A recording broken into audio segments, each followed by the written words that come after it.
Hi, Di. Hi. Hello, everyone. Wonderful. Good to see you. All right. I'll get us started here. So, konnichiwa minasan. Wanne Mariko yaibin. Watashi wa Mariko to moshimasu. Hello, everyone. My name is Mariko, and I help to run a podcast called Ichariba Choodee, Okinawan Voices and Stories. And I'm incredibly honored to be moderating today's conversation with our featured authors, Akemi Johnson and Elizabeth Miki Brina. And so we've got about an hour together in which we'll hear from both Akemi and Elizabeth. They will each share an excerpt from their books, and we'll dive into some casual but deep conversation during that time. And so during this conversation, we'd love for you all that are out there listening to type into the little chat any comments or questions that are coming up, because at the end of the panel, we've got about 10 to 15 minutes or so saved for questions and answers. And so we'll get to those at that time. And our lovely behind the scenes team at JAM Pilgrimages, shout out to Kimiko-san and Caroline and the team, we'll make sure that those questions get to us. So without any further ado, I'm going to go ahead and introduce our panelists. So Akemi Johnson is the author of Night in the American Village, Women in the Shadow of the U.S. Military Bases in Okinawa, which was shortlisted for the William Sororin International Prize for Writing. A former Fulbright scholar in Japan, Akemi has contributed to The Nation, The Washington Post, NPR's All Things Considered and Code Switch, and other publications. A graduate of the Iowa Writers Workshop, and Brown University. She lives in Sacramento, California. And Elizabeth Miki Brina is the recipient of a Rona Jeff Red Loaf Scholarship and a New York State Summer Writers Institute Scholarship. Her work has appeared in The Sun, River Teeth, Lit Hub, and Gulf Coast Magazine, among others. And she currently lives and teaches in New Orleans. So that's quite a bit. But I'm going to go ahead and get us started. Welcome. Thank you both so much. I know so many in our community have been excited to hear from you. And we're going to go ahead and kick it off with you all hopefully sharing an excerpt that you've prepared from your books. So I'm not sure who would like to go first, but the floor is open for you. You want to rock, paper, scissors? We should have talked about this before, huh? You can go ahead. Why don't you start us off? All right, I'll start.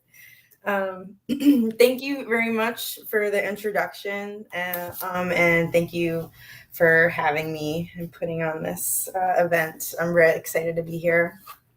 I'm reading from my memoir, Speak Okinawa, and here we go. In 1972, Okinawa reverted, or rather was sold back to Japan for the sum of $685 million. The Okinawans who were skeptical held their breath. The Okinawans who were hopeful celebrated. They sang and danced. They marched in parades and waved Japanese flags. They thought they were done with the U.S. military, done with the bases. The bases remain.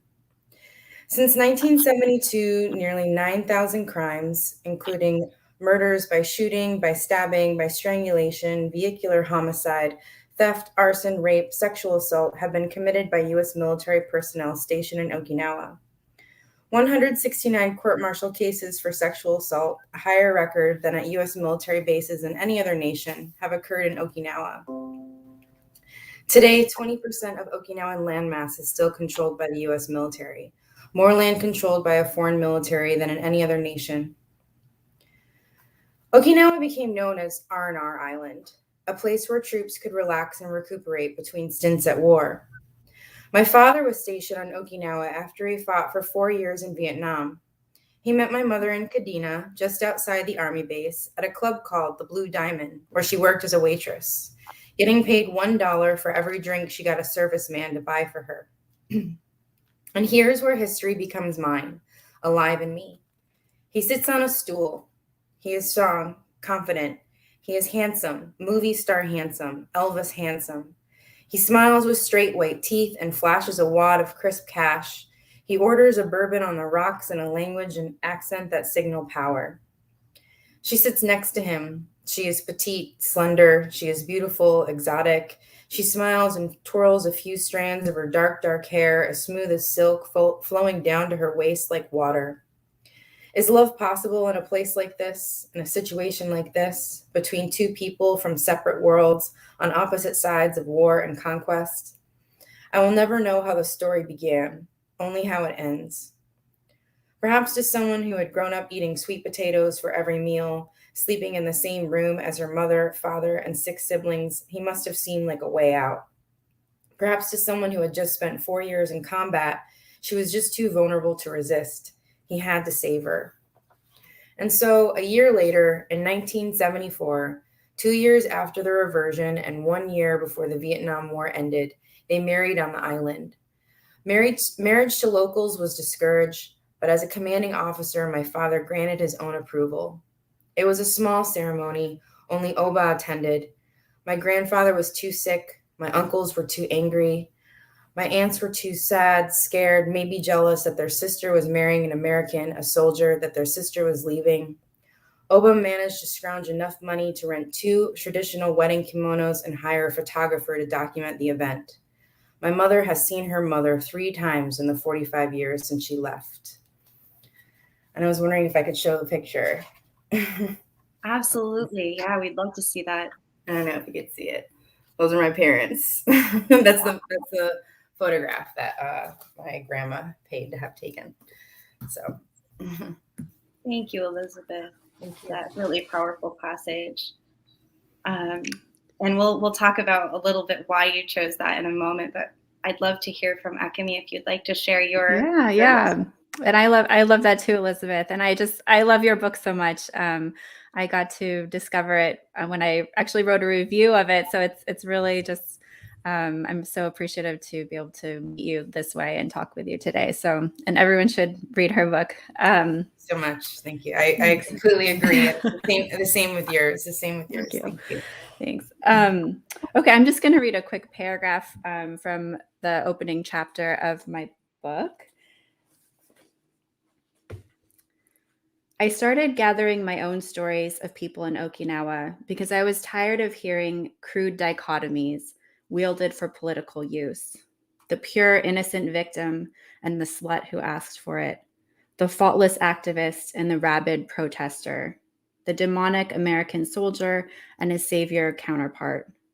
They're all caricatures, and if we're using them to understand the larger political, socio-historical situation, the U.S. military in Okinawa, and by extension, the U.S.-Japan Security Alliance and America's system of overseas basing, we're not getting anywhere.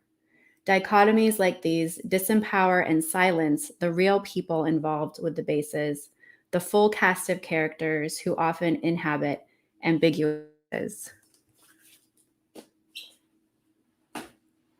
Wow. Powerful and succinct. Oof, I got chills. Wow. Thank you both so much for sharing those. And I'd love to sort of open up the space for just asking why you chose those. I've read both of your books, and each one tells a really interesting and unique perspective. And so I would love to ask on behalf of our listeners, what drew you to choosing those particular passages? I guess I'll go first since we've established an order now. Yeah. I chose that passage because I wanted to share a point of origin, where my story began, how I came to be who I am. That's what I was trying to discover in this book and writing this book. So I picked the point where my parents met, but and it was actually part of the journey of writing this book that my point of origin is actually it's just a point, and it extends like far beyond, like far back in history. than just that moment, because there's a whole history of what brought my mother and father together in the same place to begin with. And I still think, all of that's in me, like all of that is part of who I am. So. Thank you. And I chose that because the part I read, I think it sums up one of the main points of my book, and also, something that I was trying to accomplish with the book. And like Elizabeth, I don't have Okinawan roots. I'm Japanese American, 4th generation. My family came from mainland Japan to the US in the early 1900s. So I didn't have the personal connection to Okinawa.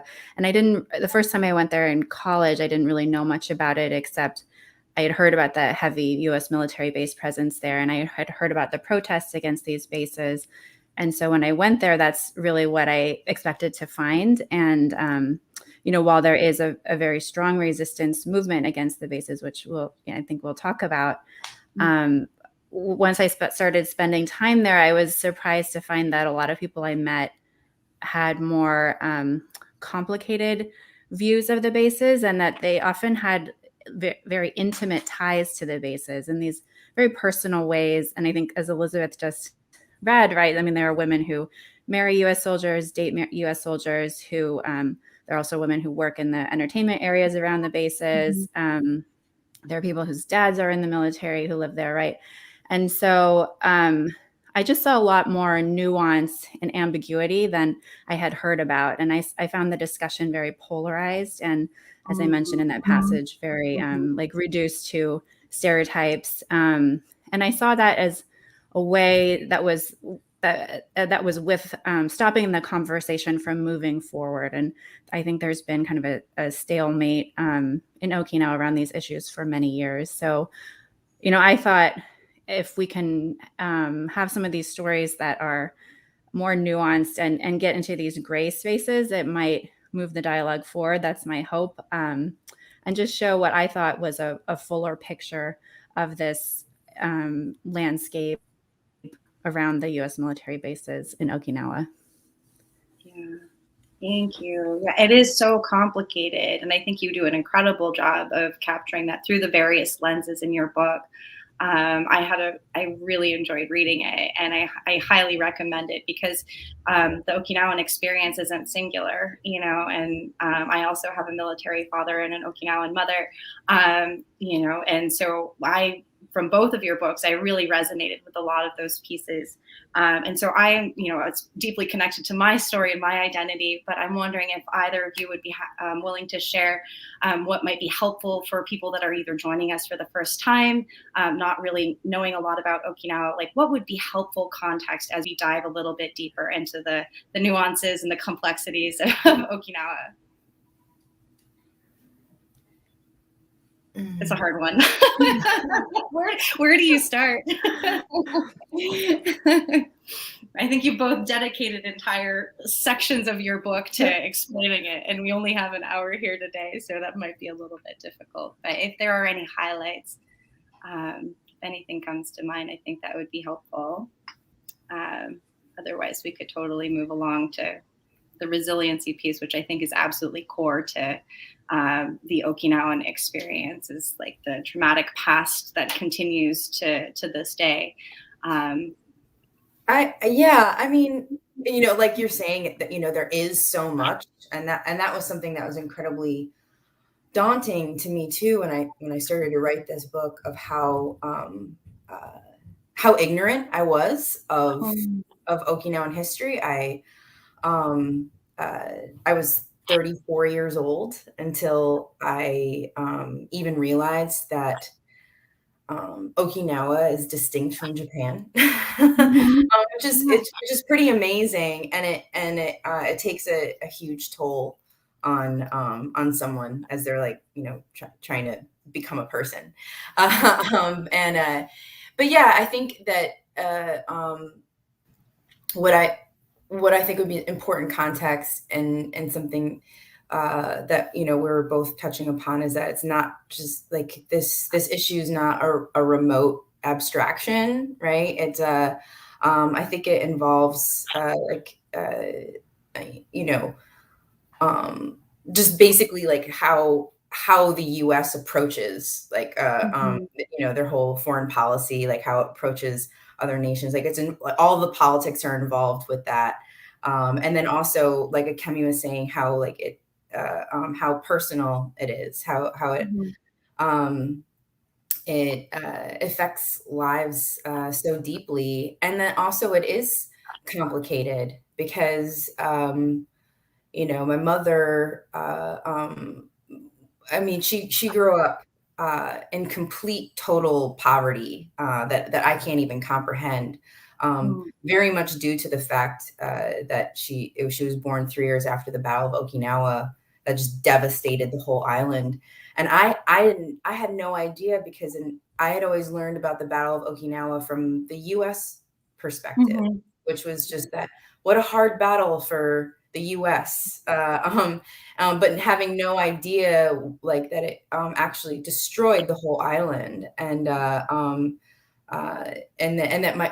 my mother growing up after that, how could she not absorb all of that trauma? Yet at the same time, because of that and because of the militarization, she also met a man and fell in love with him, and and she had and it was a very complicated, very much like the situation, a very complicated marriage, and it actually reflected that power dynamic of like the kind of the conqueror, and so much so, but it's still they found each other and they loved each other. So it's just it's like these it's so convoluted and so complicated. Almost like paradoxical, right? You're like, here it is. And I think a lot about like the micro and the micro affecting the micro. And like, it really is like these things playing out. And I think even in your book, or I can't remember if it was like an interview, but you talked about like inherited trauma and how a lot of us like Okinawan, descendants, like do carry that memory or that trauma in our bodies. And, how do we heal ourselves? How do we cultivate resiliency in ourselves so that we can walk as whole humans in this crazy world that we're in right now? But yeah, I agree. thank you for sharing that. It is so complicated. But yeah, that kind of is an interesting segue into like the intergenerational trauma piece. And I'd love to hear a little bit from either of you, if you had any thoughts, experiences, things that you noticed as you were writing your book, either in yourself or in others as you interviewed them, because I know that comes up for so many of us.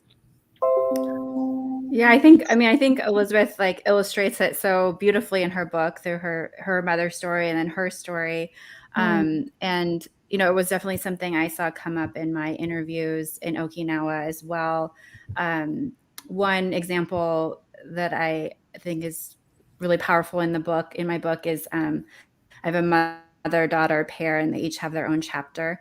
And Sachiko was a high school student during the Battle of Okinawa. And like many high school students, she was conscripted to be a battlefield nurse. And so, no medical training. She had to work in these caves, tending to wounded Japanese soldiers, and, just saw horrific things and watched her friends die around her, and,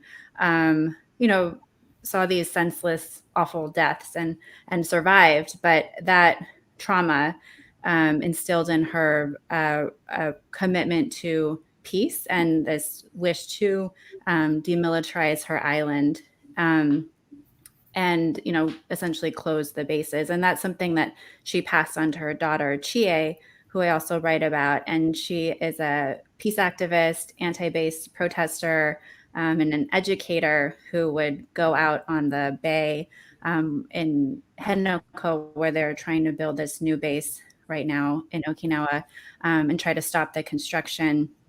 And she was just committed, very much committed to this cause. And I think so much of it stemmed from her mother's experience in the war. So I think that example is just a way this family used their trauma and turned it into something ultimately, I think, positive and productive, and made it their kind of life mission to prevent something like that from happening again. Yeah, it was powerful to hear. I cried so much reading both of your books. But yeah, that mother-daughter relationship and like how that transcends, like both, I mean, for you writing those interviews, but Elizabeth, you write all about like that's deeply personal about your relationship with your mother and exploring identity and kind of awakening to that. And I have a lot of similar experience myself, like even in this last year of being like, oh, I am, like, it is different. Japanese is different than Okinawan. And what does that mean? And uncovering layers. So super grateful for both of you for putting all of that out there for other Okinawans that are looking, especially in the diaspora. I think that there's a lack of resources in terms of people that are curious about themselves to learn about their histories and ways to become active and connected through that. Yeah.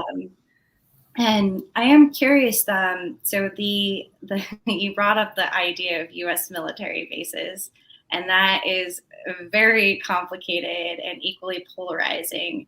And you both speak to that in your books.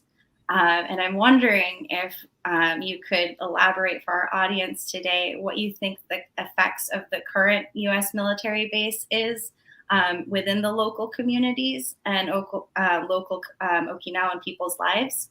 And the one question after that is, do you think it's even possible for U.S. military base to actually completely withdraw, or is some form of that possible? Again, a heated question.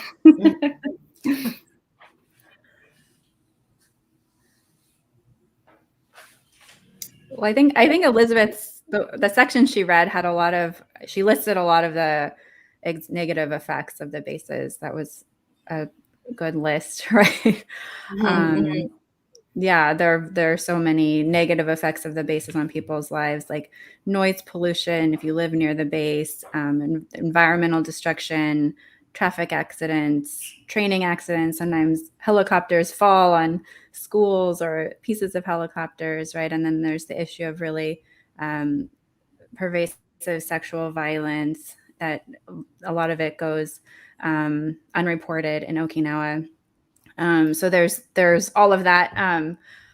But I think what I also found in my research is that for many people too, the bases have become kind of like an everyday part of the landscape. And because they've grown up with them, they don't think about them that much. Maybe younger people, it's like passing by a Starbucks, is what people told me. And so there's this kind of, it's all true at once, where they're kind of just an everyday occurrence in the landscape, but then also the source of all these dangers and issues.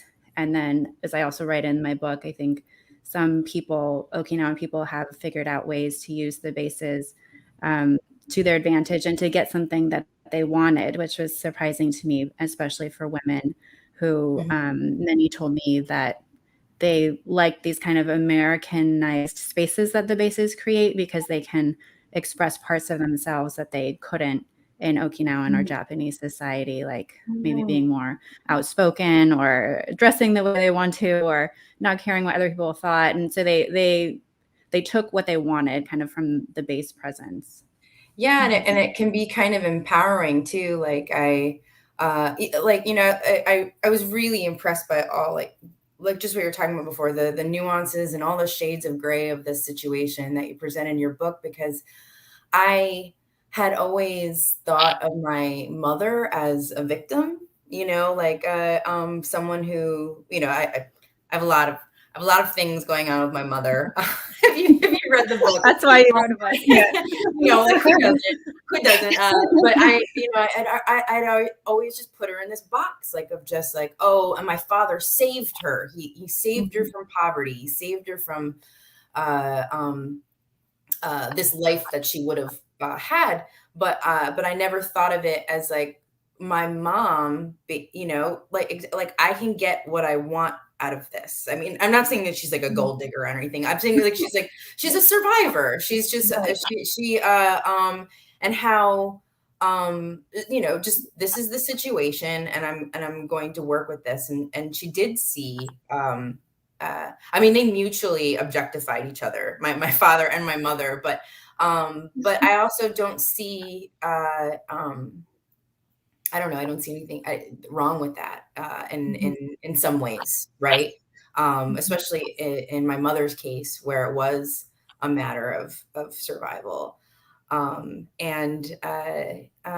I don't know. There's just so much to say about that, and because what you were talking about before with all, I mean, there's countless crimes, and just atrocities as a result of the military bases being there. And I didn't know about any of them until pretty recently. And reading from your book, I was surprised to know that that's the case for young people who live on Okinawa too. Like, that's not just Americans. And it's like, it's not just because I grew up in the US, it's because there seems to be kind of a concerted effort, maybe on both sides, right? Like the people in power and the people in not, of like a repression kind of, and I also was really interested to learn that once people did learn about their history, they got more angry and they got more involved, which says something, right? Of what needs to be done to actually create change. So yeah, I think education is such a big piece of it. People in Okinawa told me that the younger generations, a lot of them haven't learned about the recent past, like, because education is standardized in Japan. So students across the country kind of learn the same thing. And so it's not necessarily, you don't learn your local history.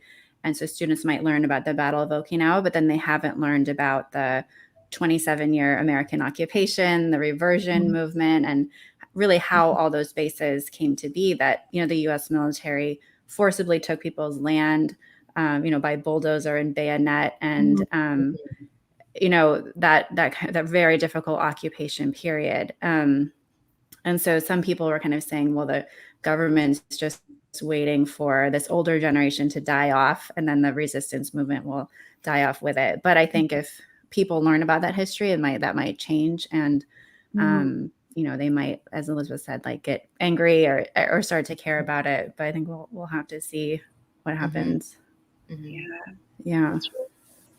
Really powerful, and I want to echo that. I really see that growing I'm on a lot of social media channels, but I think there is a lot of folks that are out in the diaspora that are finding out about themselves through your books, through the research that they're doing on their own, and they are getting heated about it, and it is complicated. And I think, as you both speak to your books, there are positives and then there are negatives to the U.S. military bases just existing in the first place. And I really want to acknowledge what you were saying, Elizabeth, about the resiliency of your mother and like the symbiotic nature of those relationships, and coming back to that micro macro thing is like, okay, so here's this dynamic that we have happening on Okinawa taking place again in these, relationships. And so how can we, and I don't know if this is kind of going off script a little bit, but like, is there a way that you feel like we could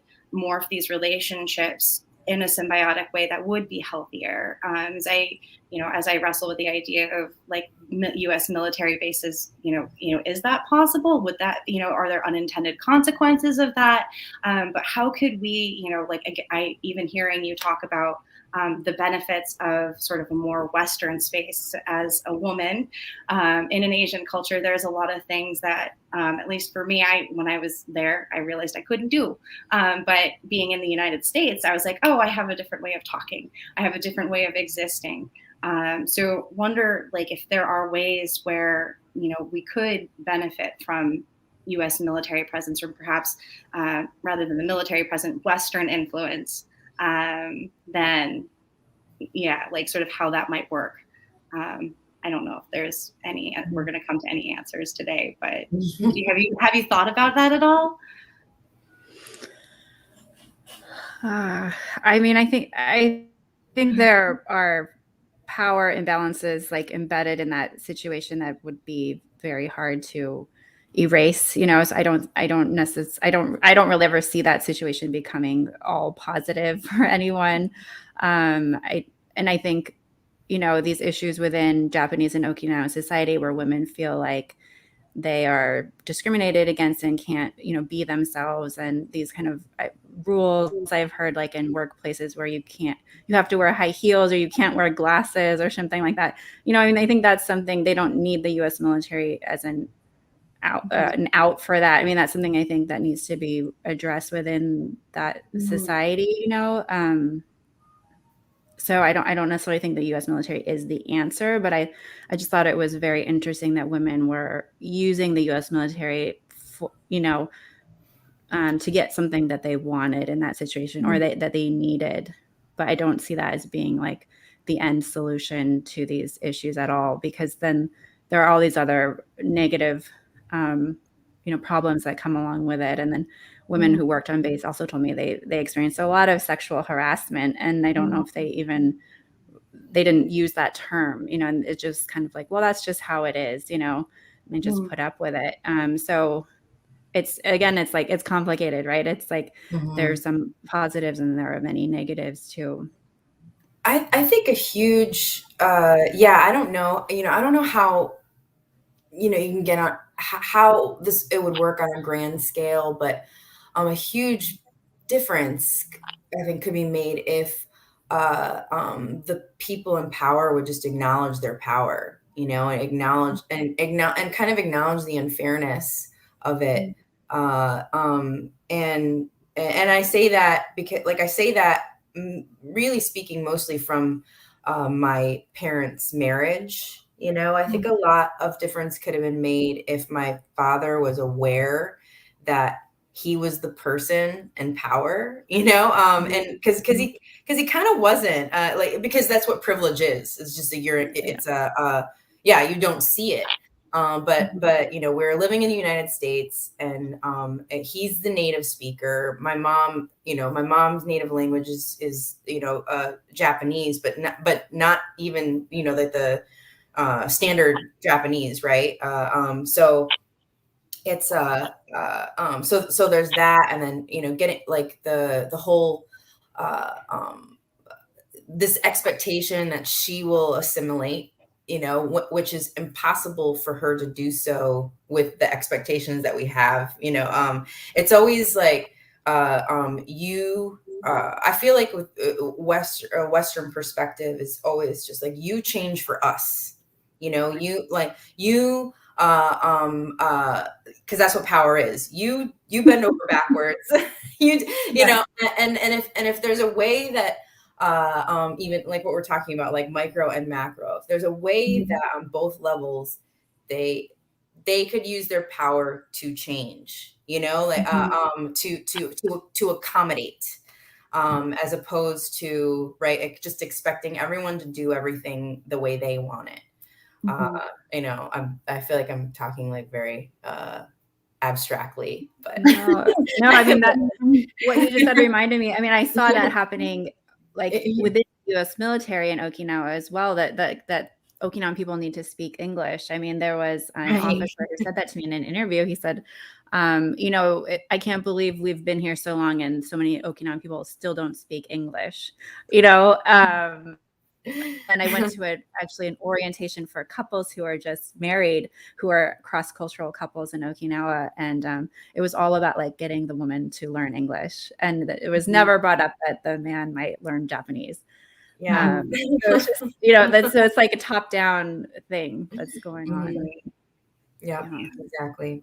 And it's a colonial type thinking, right? Right. Yeah, it is. It's just like, it's hard for me to grasp and put my head around now, but I remember I used to think like that.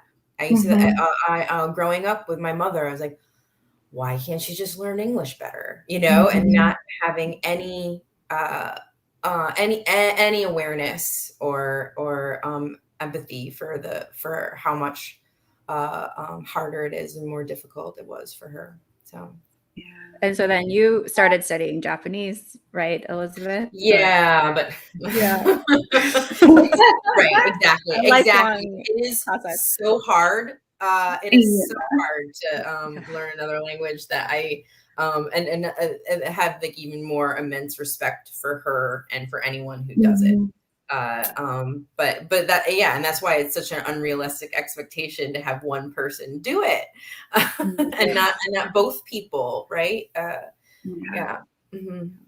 Oh, I really just want to acknowledge that too. I have similar dynamic with my parents, where my mom is the one that speaks the English in the house, um and yeah, just how I feel like it's like this huge decolonization of my own mind around, like, again, growing up in the United States. It was like, oh, like, of course you would learn this language if you needed to get by, and there's a certain amount of practicality that happens to it. But I think what you both talk about in your books is sort of like that bigger, like that macro scale, like let's zoom out and look at this, and like, why is it this way, and like, how can we make it so that it's the power structures are more equal, or at least acknowledged, so that we can move the conversation forward. Yeah, and I keep thinking about what you were saying about, like, how can we get them, like, the information to the people so that they have it, because it is, like, again, standardized and that type of thing in terms of the educational system. And so how do we get that to the folks? I have, relatives in Okinawa, and I have no idea what they're being taught or what they know. And one thing that the co-hosts of the podcast and I talk a lot about is, like, is there something that we can do as people in the US that we are privileged and maybe not know it, that could help our counterparts, our brothers and sisters that are in Okinawa? And I'm curious, do either of you have, like, projects that you're working on now that you've written books? And Akemi, I know your book just released in Japanese, which is huge. Congratulations. Yeah, I mean, what you were just talking about, I definitely wrote it with thinking of an American audience, because it was first published in the US. And I think Americans are the group that know the least about this situation, right? Even though it's our history too, it's our military over there. We should know this history and story and situation. And so I was thinking about an American audience when I wrote it. But I think, as we've been talking about, I think there is hopefully room for this story in Okinawa and Japan as well. And I think coming in as an outsider has advantages, because I don't feel tied down to, I don't have anything in the game, and I can come in with a different type of perspective. So I'll be really interested to maybe hear from some Japanese language readers.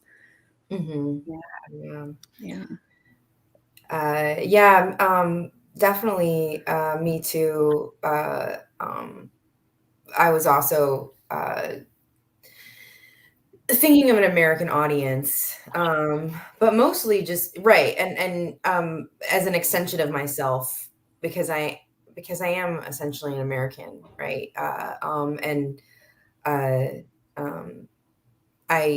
But I was writing. I really was writing this to educate myself, and right, who am I and all this. But researching this history, I was exactly came to the same conclusion. Like, this is not an Okinawan story. This is an American story. Like that, because this isn't the only place that America does this to. It's by far. Yeah. And so learning about it, I got to not only learn more about my Okinawan side, but learn more about my American side as well. And I think it would be, and I tread lightly with it, because I don't know very much about Japanese culture, because it's all so nuanced and different, and also just to think that Japanese culture is one thing, right? Like, it's a lot of different things. So I don't know how it would. I'm curious about that too, like, because my book will also be eventually translated into Japanese, and it's like, what is that reaction like? How much do they know, and then also, like, and how much is it will I can't come up with a better term, like take personally, like, you know what I mean? Like, because because it's not that I feel like I attack Americans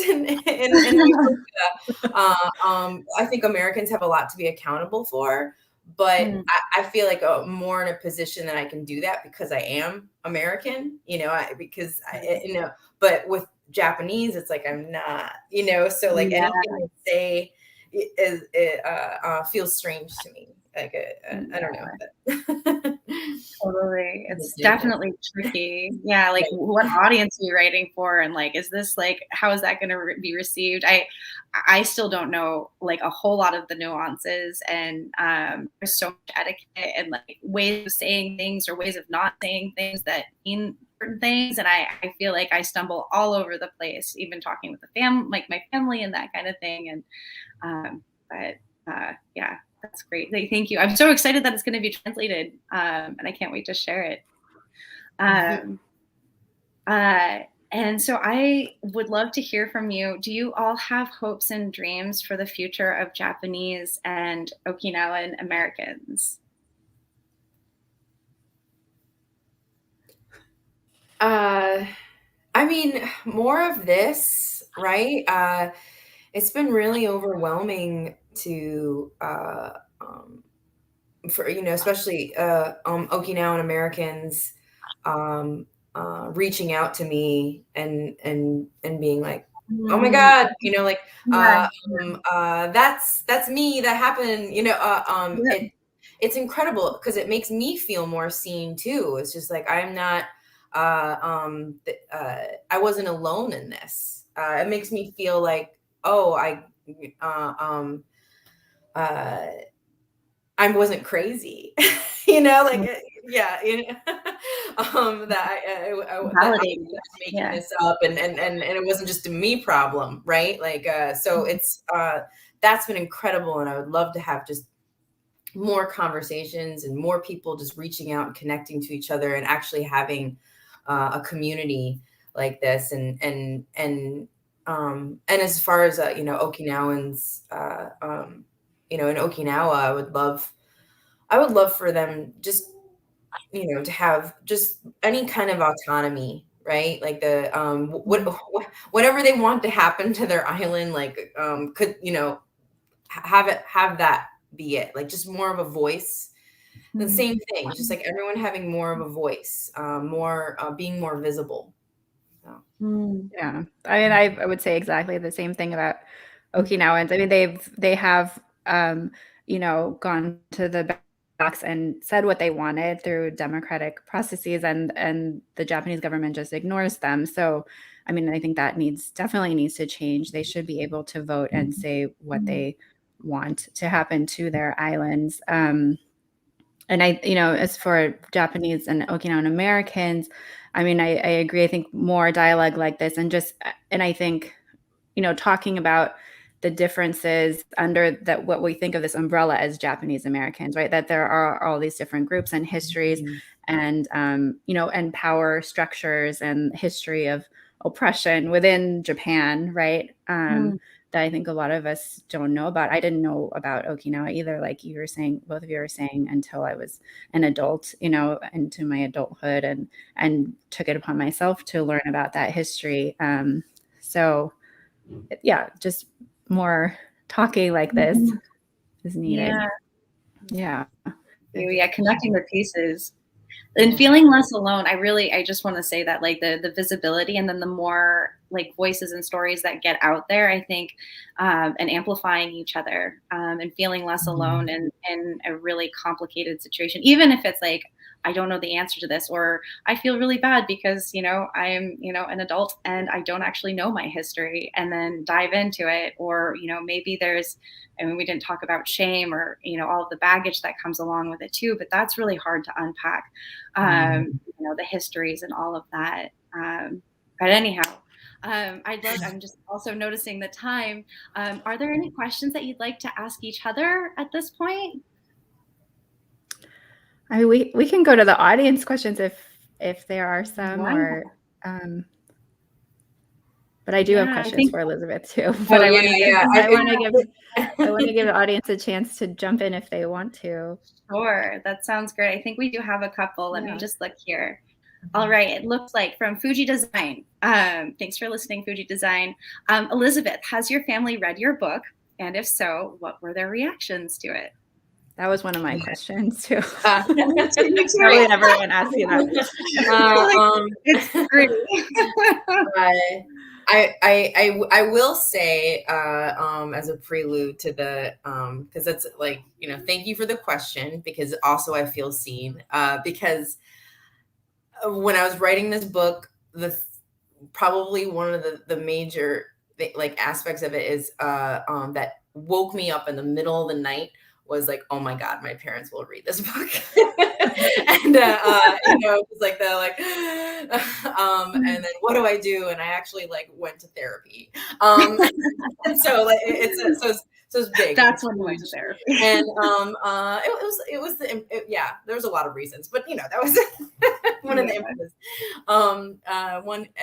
So they, so nervous, and they were really, I told them before it got published, I'm like, do you want to read it first? And they're like, no, like, we'll just wait till which is a good idea on their part. And they read it. My mother read it on her own.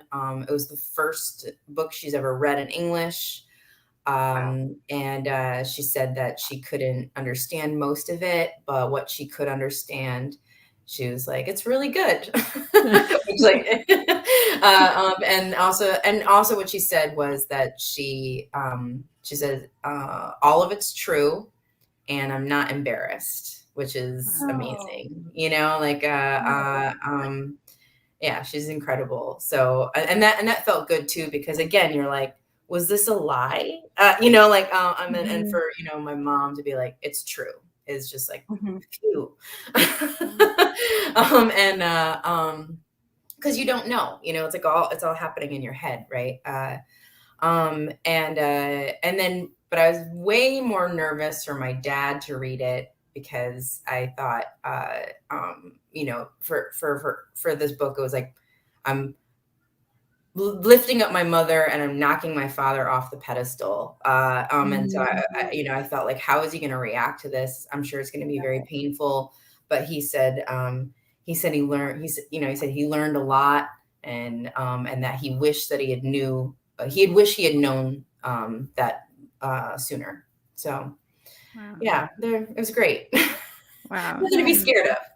I suppose as a writer, I would love to ask like the follow-up question, like, how did you get past that fear as you were writing? I mean, was it the therapy, or was, you know, were there some tricks? Because that's what I was so impressed with your book, is just the like honesty that you could write about your own life and your relationship with your parents, which can be so hard to see clearly, you know. So I thought you did that in such an incredible way. Thank you so much. Yeah. How did you? I think because I was really getting to a point where I like couldn't not do it, and I needed to understand it, and the only way, you know, I think that's what writers do. We write to understand, right? I think you do an incredible job with that in your book, of just like all the different, and I do. There's so many things. Yeah, I was trying to understand the situation. I was trying to understand myself and my parents' relationship. So it was just like, I felt like I couldn't hold back if I wanted to do it. If I really wanted to get to some kind of truth of it, you know? So it was just like, I couldn't, I couldn't not, you know? Yeah. That's the best kind of writing project. I guess it's like what you have to do it, right? Yeah. It is. Gets you in the chair. Yeah. Authentic, from the heart, lived experience. Yeah. We have actually quite a few questions. So I'm going to go to the next one by Naomi, who joined us a little bit late. And it says, do you feel that there needs to be a movement to have a more established Okinawan American identifier? I'm not sure I understand that question entirely. I think maybe she's saying, like, do we need to separate out those two communities, maybe, because I was saying, like, I think it's kind of, often we talk about Okinawans as a part of the Japanese American community, right? But should we, right. maybe she's asking, should we start to count it separately? Right. I think. Yeah. Let's see if there's clarity on that. You guys have thoughts? I think it's important to have a distinction, but I don't know if you need to, at the point where I feel like we're so separated. That's a tricky identity question. I'm not sure. Do you have thoughts, Elizabeth or Akemi? I do. I don't know. I feel like the movement is this, because, and it is, sometimes I get tired, right? Like having to explain what Okinawan American is. It's just like, oh, okay, here we go again. It's an island. It's off the coast of Japan, like, and all of it. But I mean, I think that's the work, right? And then like the more people know, then the more people know. I don't have a better answer for that. I wish I did. Yeah. I mean, it seems like it would be, I guess I don't know if the numbers are, if we have numbers on that in like Okinawan Americans. So maybe if there aren't, it would be useful to have, just know the number of people. Right. Yeah, I would love to know. Yeah. Exactly. We're all organically finding each other. It would be an interesting number to know, for sure. And I'm sure there's a lot of overlap with people who identify as Okinawan American and maybe also Japanese American, or their families are both, among other things too, right? But yeah. All right, to the next question. Let's see here. AKN. Where do you see opportunities for Shimanchu youth in the diaspora and Shimanchu youth to connect and share knowledges? So diaspora too, it sounds like Shimanchu youth in Okinawa or the Ryukyus. It's a great question. One that I wish I had when I was younger. Right. Well, of course, online now, right? I mean, there are a lot of opportunities through social media, I would think. And I think there are some groups and places like Mariko's podcast, maybe, because these virtual spaces, I think, make it possible for people to connect from all over the world. Absolutely. Yeah. Social media. I mean, that's how I stumbled into earlier this year, honestly, pandemic, everybody went online. And I think there's a huge resource out there. And there's also a Discord channel, which has increasing numbers of people, not just in the US, but in Brazil and, from Okinawa or Japan joining. So and we have links on the podcast website if you're wanting to connect. And I'm sure there are, I should plug there are bridge programs. We have an episode coming out with the World Uchina Student Summit. And so there are programs and like the Kempi program and things like that where you can get scholarship to go abroad.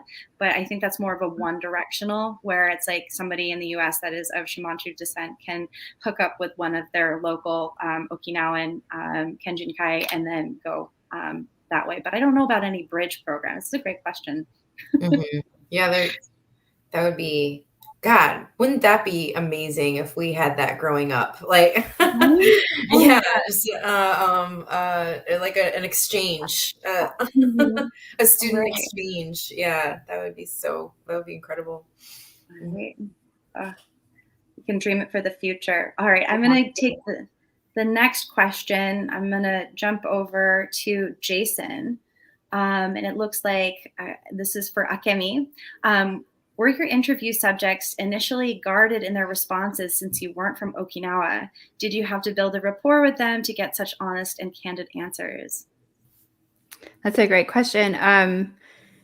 Yeah, I mean, yes and no. I think in some ways people opened up to me more because I wasn't from Okinawa and I was doing this in English. And I think there was kind of a distance was created that allowed some people at least to feel more comfortable speaking with me. That was my sense, at least. Because I think it is such a heavy, polarized, as I said, sensitive topic within Okinawa, and people are often afraid to talk about these issues for understandable reasons. It's kind of taboo in some ways. So I think I was an outsider, and so for some people that seemed like a safer space to speak. But definitely, I was able to live there for a year, and then I went back more recently for a few months. So I put in the time there to establish relationships and get to know people. So it wasn't often like the first time I met someone, I was like, tell me everything. I could get to know them through other people and just by living there and do, multiple interviews. So it took time. I also observed a lot, but I think there were some advantages to being an outsider too. That was actually one of my questions was just how did you meet these amazing women? Like how did like where I know. Where did they come from? Yeah, well, I mean, some of it was luck, but I think it's just putting in the time, and then it just relationships snowball. So you meet some people, and then you meet more people through them, and more people through them, and it was a long process. I mean, it was for many years to find the right people who were willing to talk to me and wanted to share their stories. And I also was looking for women who represented kind of different groups or different issues I was trying to get at. So somebody who works on base, I really wanted a Filipino woman who works in the entertainment areas outside the bases, and a mixed race person, someone married to an American, right? So all of that. So to get the spectrum. Yeah, kind of all the different perspectives. So did you know you were going to write before? So it's like before you started meeting these people, did you know I'm going to write a book about this? And then you kind of kept your eyes peeled, or how did that? Well, it was like over 15 years, really. I was working on this in some form or another, starting in college. And but when I lived there for a year, I had a Fulbright grant to do research, and it started out as a novel, actually, and it was like pretty terrible, and I threw it away. And I'm really glad I did. Nobody will see it. It's so good though. It's I mean, I can see how it could have been a novel, because the structure of it is amazing. The way you use these women to delve into all these different issues, you use these women's stories. I mean, yeah, I'm sorry I interrupted you, but I was just saying, I could see it. I could see it coming kind of from a novel. Yeah. Yeah. Yeah. Thanks. There's another question here from Agnes, which actually is an interesting one. It says, does anybody have any recommendations for books by Black Okinawan American authors? So maybe in your travels, Akemi, I don't know if you ran into any of that, or if either of you know of any Black Okinawan American authors. Well, Mitzi, I don't know if that's her. What's her whole name? Mitzi Carter. Oh, okay. Oh, yeah. Yes, hey. There she is. Yeah, so she's her. And I forget, is it Uehara Carter, Mitzi? Definitely look her up. I don't know if she can write in the chat her website or her contact information. Yeah, I think the comments will stay, so plug them in. If you out there listening know the answer, please put that in there, or can direct folks.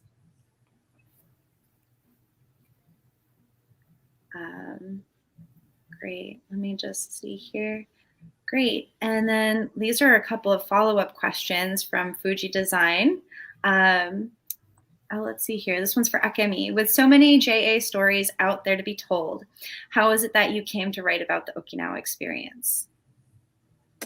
It was just, it was kind of just happened. And then I got kind of obsessed with it, and I couldn't stop. But I first I first got interested in Okinawa because of this school in Okinawa called the Amerasian School in Okinawa, and it's for only biracial kids, and most are half American, half Okinawan. And I'm biracial too, and I grew up in a very white area, kind of like Elizabeth talks about in her book. And so like when I found this school when I was in college, I was like, this is amazing. Like I it felt like a utopia or something, of like all these mixed kids together. And I was really interested in that school. So I did some research there as an undergrad. And then it just kind of snowballed from there. But I got really interested in the whole everything about Okinawa and the U.S. military base presence there.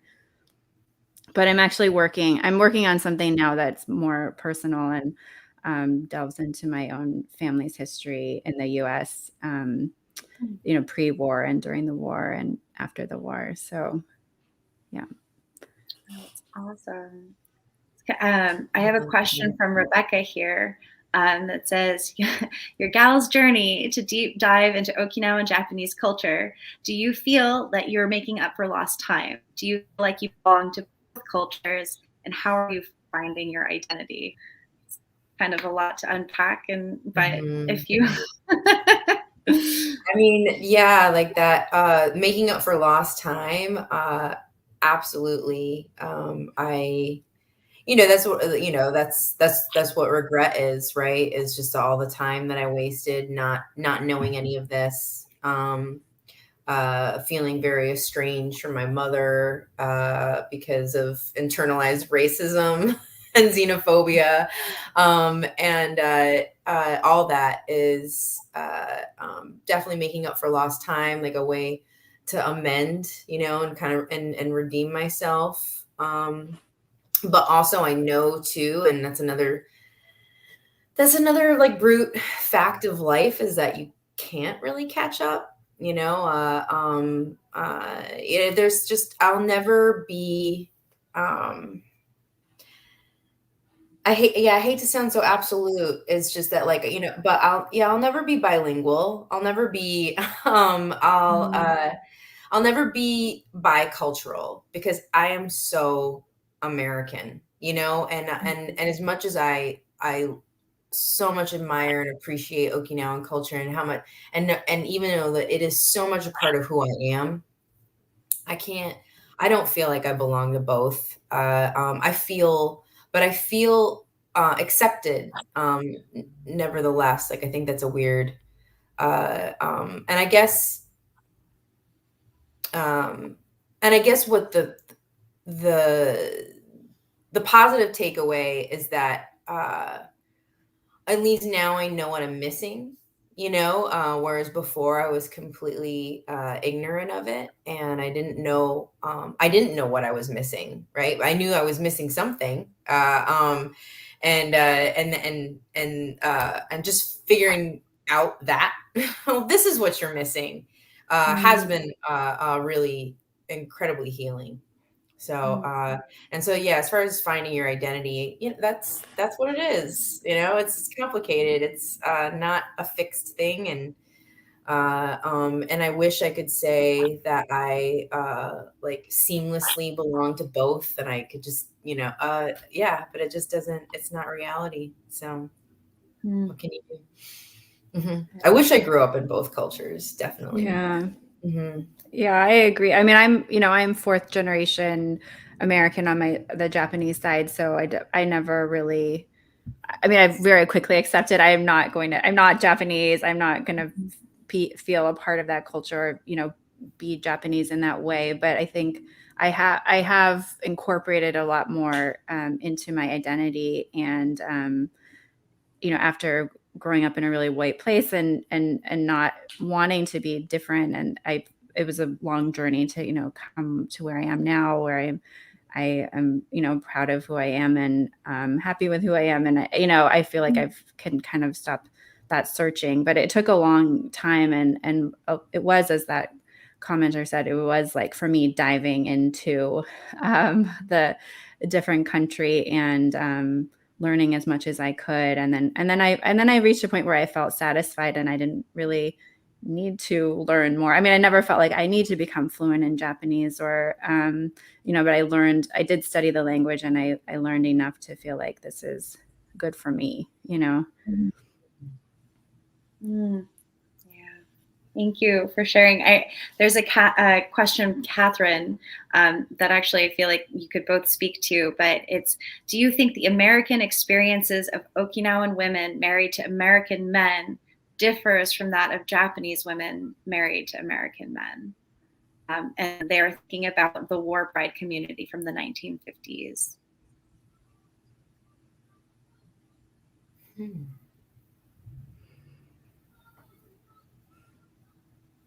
think that's really interesting. Just like the difference between the Japanese, it's coming down to like that again, like are you Japanese? Like Okinawans are different than Japanese. How is that experience different? Yeah. I don't know if I could speak to that. I mean, I guess there's the difference in the history of the occupation, right? So that I think, the occupation ended in mainland Japan in 1952. So anyone getting together after that it would be in a different context than in Okinawa. I think when you meet in an occupation setting, I think maybe those power dynamics are heightened, I would think. And as Elizabeth kind of mentioned in her intro too, that during the Vietnam War, Okinawa was this R&R destination and really militarized place. So there were all those kinds of dynamics happening in Okinawa that I think on the mainland, not as much after, 1952, when a Japanese woman marrying an American man, maybe he was more likely to not be connected to the military, I would think. But Okinawa remained militarized for much longer and still today. Yeah. I was gonna, because at first I was, I don't know, but the militarization and also like the kind of I don't know, like the double subjugation, right? Like where it's just like, Okinawa is subjugated by Japan, and then also by the US, I think adds an extra layer of oppression. I don't know. Yeah. So, and it looks yeah. I was just gonna say though, add to like I think the way the U.S. military viewed Okinawa was more as a colony and a place to exploit than mainland Japan was a place to democratize and bring into the modern world or something like that kind of thinking, right? So it's different types of thinking about those two populations from the U.S. military. Nice. Yeah. And it looks like Catherine just had a follow-up. I wondered if women from Okinawa had a stronger connection to their community, maybe from that shared trauma or like resulting in a stronger identity. I mean, I noticed that with my mother for sure. I mean, I had, I wrote about in my book how my mom was she felt intimidated by people from Japan. Yeah. It was just so ingrained. She couldn't help it. But if she met someone from Okinawa, like it was the immediate intimacy, the immediate just like, oh, thank God. Like, I can be myself and you get it, you understand. And she has the people that she was able to meet in Rochester. She worked at a Japanese restaurant for, oh gosh, she still works there. So it's like 35 years. Wow. But she's still like, these friendships are fierce. She's still friends with them. It doesn't go away even like when they move to different places. But yeah, I think maybe there is a stronger bond because I don't know how it works with people from mainland Japan with other people from mainland Japan, right? But I definitely know with my mother, the bond, definitely the bond is stronger with Okinawans. Yeah. So the namesake for the podcast, which is Ichariba Choodee, is a Okinawan saying. It's once we meet, we're family, or we're siblings. And so you saying that just like totally sparked for me. I'm like, yeah, it doesn't even matter. You're Okinawan, yeah. Like you get it. You understand. And you totally feel that on the island too, like when like, and that's why I was saying, like what I was saying before is that I'm not part of the culture, but I feel connected. Like I feel connected and accepted, because that's how my family treats me. Even though we see each other, we rarely see each other, but it's just like, no, like, you are family, like no joke. We will do anything for you. It's amazing. It's really powerful. So, all right, I've got two more questions, and one is from Mitzi, who came late, and I know we gave her a little shout out. And let's see here. What does using an Uchinachu indigenous framework help you think differently about militarization? And Uchinachu indigenous framework to help An academic question. Yeah. I'm still learning these words too. Man.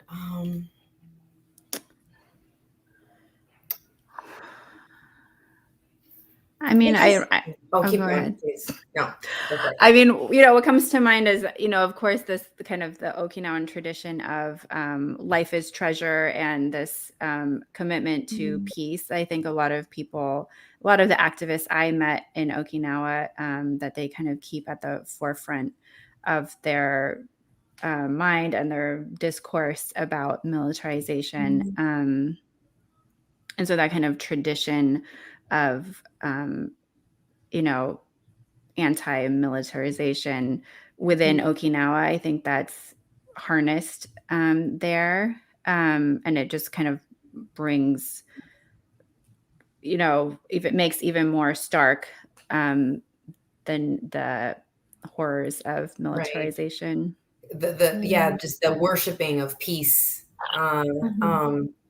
But I also just think of it too, like how, like what militarization does, like the whole point of it is a uniformity, and if it and just that is already dehumanizing. Like they don't right, they would, like, I feel like they, like it's just a blanket.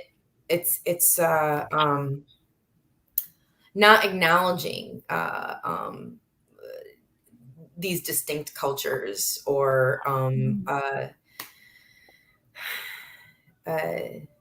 don't know if I'm I feel like it's like from militarization is just wouldn't even when you're coming from that standpoint, the whole point of it is just to like wipe out any individuality, right? Or like any diversity, and that's just it's also another added horror of it, that you do get to celebrate these cultures and aspects of people. And I guess it too, in this situation, it's like, Okinawan people didn't sign up for any of this, right? I mean, it's Japan who, and the US, this is the game they're playing between each other, and they're using Okinawan land and people as their, the setting for this. And their Okinawan people have been caught in the middle of that. So yeah, they have nothing to gain from it. There's not, and they didn't and everything ask for it, or it's two completely very different ways of the indigenous versus the and then being caught in the middle. And I feel like I'm still just trying to understand what like indigenous, like what even was indigenous, like what is an indigenous framework, like from an Uchina perspective. And like I feel like I can't remember whose book referenced it, but just like the idea that the Okinawa people the people of the Ryukyus were so agreeable and amenable, and to the colonizers, they're like, oh, these people are so easy to conquer because they cherish peace, and they, and that's not to say they were always peaceful, but that they were, they did value those things that made them like this place that could easily be taken over, and then now is in this really unfortunate conflict situation of like, where are we? We are, have this double layer of colonization. How do we exist? How do we even preserve that indigenous framework that we used to have? And oh man, not to bring it full circle, but just the idea of like, how do we continue to educate so that our youth can carry it forward to know? Yeah, I mean, because I saw that used as a stereotype about Okinawan people, that some Okinawan people told me, oh, the people protesting outside the military base gates can't be Okinawan, because Okinawan people are peaceful. We love everybody. We're friendly. Right. We don't do that. Those protesters are hired from China, from Korea. They're paid, and then of course, I'd go to talk to those protesters, and they're Okinawan people who are there protesting, right? And if you look at the history, there's a long history of resistance among Okinawan people, right? So I think you have to be careful with that idea of, right, that Okinawans are peaceful people, right? Because it doesn't mean they're passive people, and that they're happy for anything to happen, right, on their land. Yeah. I just want to say that back again, like peaceful doesn't necessarily mean passive. That is powerful. Thank you. Right. So I think that kind of closes us out. I have one last question for you all. It's an podcast favorite, and it is, what is your go-to favorite karaoke song? And that's making an assumption that you like to sing. I think you have to sing karaoke in Okinawa in Japan. So. I did that with my family, and it's I mentioned it in the book. My go-to, it's been so long since I sang karaoke. My go-to karaoke song is "Walking After Midnight," Patsy Cline. Yes. Mine is not as serious. I don't know. Mine is my go-to was any time of year, Mariah Carey's "All I Want for Christmas Is You." Wow. I think it's a classic. I like that. Yeah. Nice. Oh my gosh. I love that. Well, I hope someday we all have the opportunity to karaoke all together. In person, yeah. In person. That'd be great. Yeah. Wonderful. Well, thank you all so much. I know we're about 20 minutes over our scheduled hour, but thank you, ladies, so much for being here today, and thank you to Japan American Memories Pilgrimages for putting this on. And if anybody out there is listening, and wants more resources or has more questions that they'd like to ask either Akemi, Elizabeth, or myself, there are links down below in the YouTube comments, so you can find us there, or you can reach out to the podcast, and we'll definitely get your questions answered. So thank you all for being with us today, and matayasai, which is Uchinaguchi first. We'll see you again soon.